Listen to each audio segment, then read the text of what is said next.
دوسری جو جماعتیں بے دین منافق جماعتوں کے لوگ ہیں جن کے خلاف اس جسٹس نے فیصلے دیے تھے، وہ ان کی بھی گرمائش بڑھ رہی ہے، ان کا بھی پارا جو ہے وہ ہائی ہو رہا ہے، وہ بھی اس کے خلاف بول رہے ہیں۔ میں نے کہا شکر ہے خدا تعالیٰ کا، تمہیں اسی کے خلاف بولنا نصیب ہوتا ہے جو تمہارے لیڈر کے خلاف بول چکا ہو،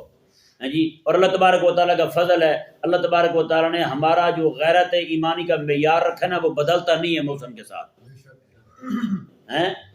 تو کہا نا کہ یہ لا الہ الا اللہ اقبال کا کلام ہے، اس کا مفہوم عرض کر رہا ہوں۔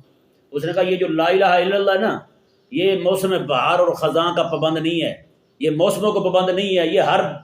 جو بھی موسم ہو، جو بھی حالات ہوں، یعنی یہ موسم نہیں دیکھتا، یہ نہیں دیکھتا کہ جناب سامنے مشرف کھڑا ہے تو سامنے کون سا بدماش کھڑا ہے۔ میں کہ یہ کلمہ جو ہے نا لا الہ الا اللہ یہ ہر موسم میں پھل دیتا ہے، اور کبھی غازی المدین صورت کی صورت میں دیتا ہے، کبھی غازی ممتاز قادری کی صورت میں دیتا ہے، یہ ہر موسم میں پھل دینے والا ہے۔ یہ نہیں کہ لبرل کی طرح جناب جی اس نے ہمارے